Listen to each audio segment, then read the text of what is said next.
Hello everyone and welcome back to the channel the physics sense where concept meet clarity.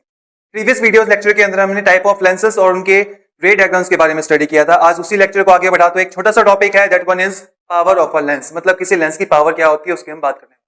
ठीक है, इस आज की क्लास के अंदर से क्लास 10th के बच्चों के लिए एक क्वेश्चन सीबीएसई हो चाहे आपके पास एचबीएसई हो या फिर कोई भी दूसरा स्टेट बोर्ड हो, एक क्वेश्चन श्योर बनता है। अंडरस्टूड? बहुत इजी डेफिनेशन में आपको बताऊंगा, इजी लैंग्वेज के अंदर आपको ये टॉपिक में करवाऊंगा। ठीक है, so power of a lens. अगर मैं आपसे सिंपल सा क्वेश्चन पूछूं पावर क्या होता है, तो आप सभी यही सोचोगे कि पावर का मतलब होता है क्षमता, किसी कार्य को करने की क्षमता कितनी है, हम कितना काम कितने टाइम के अंदर है, कितना टाइम एफिशिएंटली हम उस काम को कर सकते हैं। ठीक है, तो उसी से समझते हुए मैं सिर्फ एक क्वेश्चन आपसे पूछना चाहता हूं कि जो लेंस हमारे पास होते हैं उनका मेन फंक्शन क्या होता है, what is the main function of the lenses, right? तो आप में से सभी मुझे ये आंसर करेंगे कि लेंसेज का काम होता है या तो वो लाइट को कन्वर्ज करते हैं, अगर लाइट को कन्वर्ज करेंगे तो वो हमारे पास कन्वर्जिंग लेंस या फिर कन्वेक्स लेंस कहलाता है, या फिर वो लाइट को डाइवर्ज करते, डाइवर्ज मतलब फैलाना, तो अगर लाइट को फैलाएगा तो वो मेरे पास डाइवर्जिंग लेंस या फिर कनकेव लेंस कहलाता है। आई होप ये चीज आपको क्लियर होगी क्योंकि ये प्रीवियस वीडियो लेक्चर के अंदर हम काफी बार डिस्कस कर चुके हैं। तो वहां से मुझे पता चला कि हमारे पास जो लेंसेस होते हैं उनका मेन फंक्शन होता है टू कन्वर्ज और diverge the beam of light. कोई भी बीम ऑफ लाइट उसके ऊपर लेंस के ऊपर गिर रही है तो वो कितना उस लाइट को कन्वर्ज करेगा या फिर उसको डाइवर्ज करेगा, राइट? ओके, तो वही चीज है यहाँ पर हम पावर ऑफ अ लेंस में डिस्क्राइब करेंगे।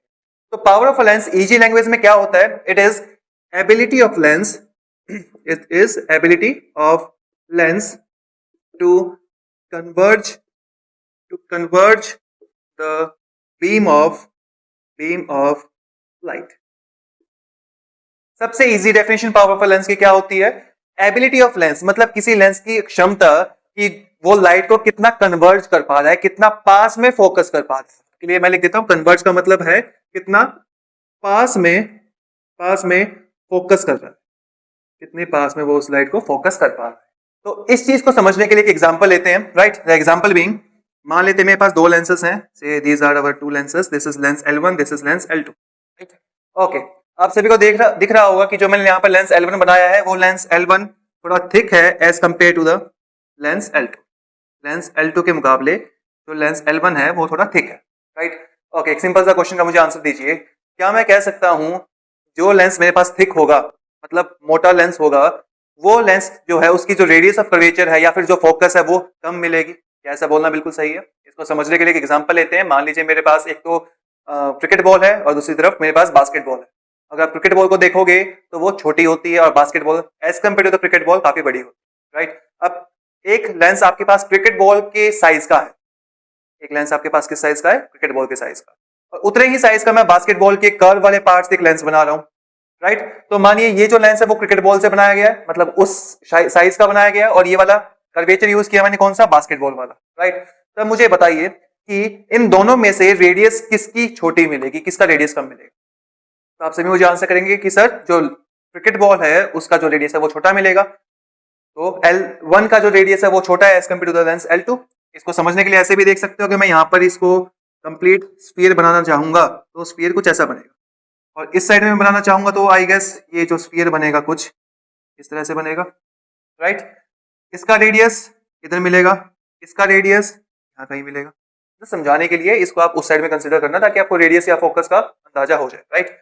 अब रेडियस का आधा मुझे पता है फोकस होता है, तो इसका फोकस कहीं यहां मिलेगा, तो इसको मैं F2 मार्क कर रहा हूं। सिमिलरली इसका, ये जो लाइन मैंने यहां खींची है, इसका रेडियस, इसका फोकस थोड़ा इस साइड में मिलेगा, यहां पर बीच में कहीं मिलेगा इसके। ठीक है, मैं ये जस्ट आपको समझाने के लिए था। तो जस्ट मुझे सिर्फ इतना आंसर करिए, किसका फोकस छोटा है? तो आपको दिखाई भी दे रहा होगा कि लेंस L1 का जो फोकस है वो थोड़ा छोटा है, तो क्या मैं लिख सकता हूं focus F of lens L1 is smaller than focus of lens L2। ठीक है, ओके, इस डायग्राम को थोड़ा और ठीक कर देते हैं क्योंकि काफी लोग मुझे यहाँ पे कह सकते हैं कि सर आपका फोकस है वो लेंस के अंदर गया हुआ है। ठीक है, तो उसको समझने के लिए मान लेते हैं इसको इसी साइड में मैं इलेबोरेट बड़ा करता हूँ, थोड़ा एक्सपेंड करूंगा।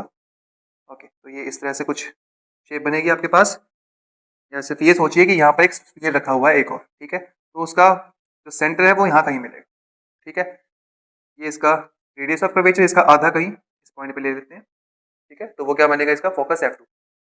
तो यहां से आपको दिखाई भी दे रहा होगा कि दोनों केसेस के अंदर जो फोकस है लेंस L1 का जो फोकस है वो छोटा है as compare to the lens L2। तो यहाँ पे मैंने ये चीज देखी। जैसा कि हमने देखा था कि जो पावर होती है वो क्या है, क्षमता है किसी काम को करने की, किसी पर्टिकुलर काम को करने की। तो क्या मैं कह सकता हूँ जो लेंस L1 है, लेंस L1 वो लाइट को ज्यादा कन्वर्ट कर पा रहा है, ज्यादा कन्वर्ट कर पा रहा है। ज्यादा कन्वर्ट कर पा रहा है तो मतलब इसकी पावर ज्यादा मिलेगी, और लेंस L2 लाइट को कम कन्वर्ट कर पा रहा है तो इसकी पावर कम मिलेगी। ये चीज समझ में आई? ओके, तो क्या मैं लिख सकता हूँ power of lens L1 will be greater than power of lens L2। I hope ये चीज आपको समझ में आई होगी कि पावर पहले लेंस की ज्यादा क्यों। ठीक है, ओके। अब ध्यान से ये देखिए, पावर लेंस L1 की ज्यादा है बट उसकी फोकस कम है। मतलब अगर मैं फोकल लेंथ को इंक्रीज कर रहा हूं तो मेरे पास पावर डिक्रीज हो रही है। ऐसी ऐसी आई कि जैसे हम चीज पढ़ चुके हैं, मतलब एक को इंक्रीज करे तो दूसरा डिक्रीज हो रहा है, तो वहां पर हमारे पास इनवर्सली प्रोपोर्शनल का रिलेशन एस्टेब्लिश हो, राइट। तो यहीं से मेरे पास फॉर्मूला निकल के आता है, power is equal to 1 upon F, where F is the focal. तो पावर का फॉर्मूला क्या निकल के आया मेरे पास, P is equal to 1 upon F. तो यहाँ पर अगर आप देखोगे, अगर मैं यहाँ पर फोकल लेंथ को इंक्रीज करूँ, एफ को अगर मैं इंक्रीज करूंगा तो डिनोमिनेटर इंक्रीज होगा, और जितना डिनोमिनेटर इंक्रीज होगा उतना ही ज्यादा पावर की जो वैल्यू है वो कम होती जाएगी। अंडरस्टूड? वहां सिंपल मैथमेटिक्स यूज किया कि डिनोमिनेटर बड़ा होगा, जितना ज्यादा डिनोमिनेटर होगा उतनी पावर उसकी कम होती जाएगी। अंडरस्टूड? ओके, एक बार इसको एग्जांपल और देख लेते हैं। मान लेते हैं मेरे पास तीन चीजें गिवन है। P1 आपके पास आ रही है 1/2, P2 आ रहा है आपके पास 1/3 एंड P4 आ रहा है, P3 आ रहा है आपके पास 1/4। जैसे कि आप देख सकते हो तीन पावर की वैल्यूज मैंने ली हैं। इसमें डिनोमिनेटर 2 है, इसका डिनोमिनेटर 3 है, इसमें डिनोमिनेटर 4 है, राइट। ओके, इसको सोल्व करेंगे अगर, तो P1 की वैल्यू मेरे पास आएगी 0.5, P2 की वैल्यू मेरे पास आएगी 0.33 एंड P3 की वैल्यू आएगी मेरे पास 0.25। तो जैसे कि आप देख सकते हो, अगर डिनोमिनेटर जितना बड़ा होता जाएगा तो पावर की वैल्यू उतनी ज्यादा छोटी होती जाएगी। वो भी चीज आपको क्लियर होगी।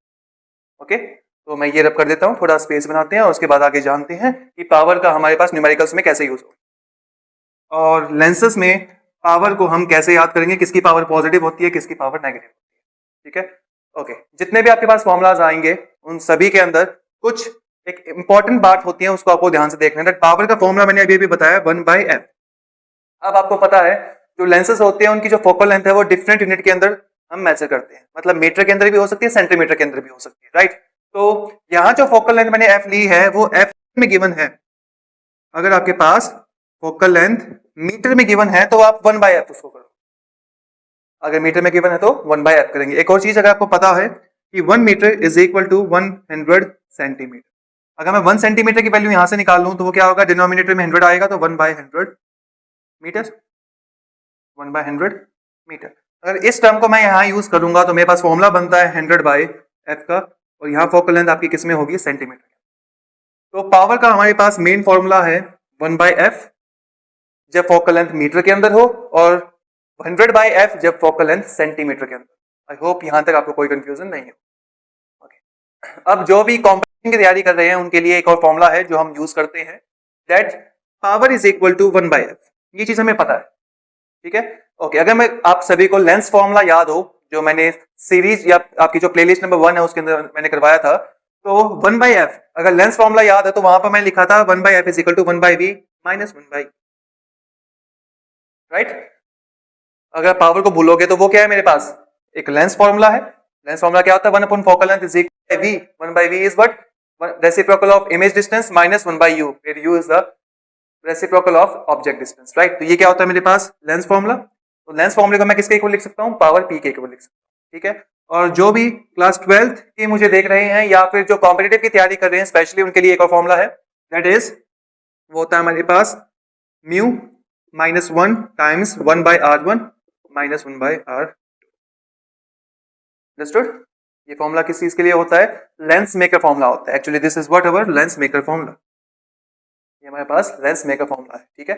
एक्चुअल फॉर्मूला होता है mu L divide by mu S, where L is the lens, refractive index उस लेंस का कितना है, मतलब जो लेंस हमने यूज किया है वो किस मटेरियल से बना हुआ है उसका रिफ्रैक्टिव इंडेक्स आएगा। Mu S is refractive index of surrounding medium, ठीक है, सराउंडिंग मीडियम का है, 1 आपको पता होगा। R1 जो पहला का सरफेस है, मान लेते हैं यहाँ पे मेरे पास कन्वेक्स लेंस कुछ ऐसे दे रखा है, तो ये जो होगी मेरे पास, this is our R1 and यहाँ से अपोजिट साइड में होगी मेरे पास इसकी R2। नाउ मेक श्योर यहाँ पर जब आप वैल्यूज पुट करोगे वो विद साइन आएंगे, ठीक है, यहाँ पर जो भी वैल्यूज पुट होंगी वो विद साइन आएंगे, विद साइन,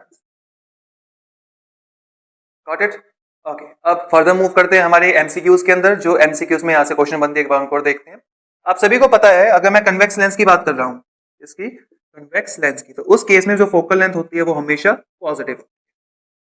क्या मैं कह सकता हूं अगर फोकल लेंथ पॉजिटिव है that means power is equal to 1 by positive value आएगी? Just think about it. अगर फोकल लेंथ पॉजिटिव है तो 1 बाय पॉजिटिव वैल्यू आएगी, और 1 बाय पॉजिटिव 1 तो हमारे पास होता ही पॉजिटिव है, तो reciprocal of positive value will be equal to positive. तो अगर आपको कहीं पर भी पावर की वैल्यू पॉजिटिव गिवन है, पावर की वैल्यू पॉजिटिव गिवन है, दैट मींस वो आपके पास कन्वेक्स लेंस की बात कर रहा होगा, राइट। सिमिलरली मैं यहां पर लिख सकता हूं कनकेव के लिए फोकल लेंथ हमारे पास नेगेटिव होती है हर केस के अंदर, ठीक है। कनकेव जो लेंस है उसकी फोकल लेंथ कैसी होती है? नेगेटिव। अगर नेगेटिव फोकल लेंथ है तो वहां पर पावर भी कैसी आएगी? नेगेटिव ही आएगी। अंडरस्टूड? तो ये चीजें भी आपको याद रखनी है क्योंकि ये डायरेक्ट एमसीक्यूज यहां से बन जाते हैं। Got it? ओके, अब एक और छोटा सा पॉइंट रह गया कि इस पावर को हम मेजर किस में करते हैं, ठीक है। तो पावर को मेजर करने के लिए हमारे पास यूनिट होती है, या तो यूनिट आप यहीं से बना सकते हो या फिर एक और यूनिट मैं बता रहा हूं आपको उसका आप यूज करते हैं। हम एसआई यूनिट का यूज करेंगे। एसआई यूनिट होती है हमारे पास पावर ऑफ अ लेंस की डायोप्टर, DIOPOTRE क्या यूनिट होती है? डायोप्टर। अंडरस्टूड? तो या फिर हम यहां से भी देखेंगे तो यहां से मैं लिख सकता हूं मीटर इनवर्स हो सकता है, मीटर इनवर्स हो सकता है, या फिर सेंटीमीटर इनवर्स हो सकता है, क्योंकि 1 बाय सेंटीमीटर लिखा है मैंने वैल्यू, तो 1 बाय सेंटीमीटर क्या होता है? Centimetre inverse. तो ये वैल्यू भी यूज कर सकते हो, ये वाली भी यूज कर सकते हो, बट आपको पेपर के अंदर यहाँ पर डायोप्टर लिखा हुआ मिलेगा। Understood? SI unit will be dioptre. I hope यहां तक कोई क्वेरी नहीं होगी। अब जो क्लास 10th में बच्चे हैं उनके लिए मैं बता देना चाहता हूं कि आपके एग्जाम के अंदर डायरेक्ट क्वेश्चन बनता है डिफाइन वन डायोप्टर। हमें वन डायोप्टर को डिफाइन करना होता है। क्या?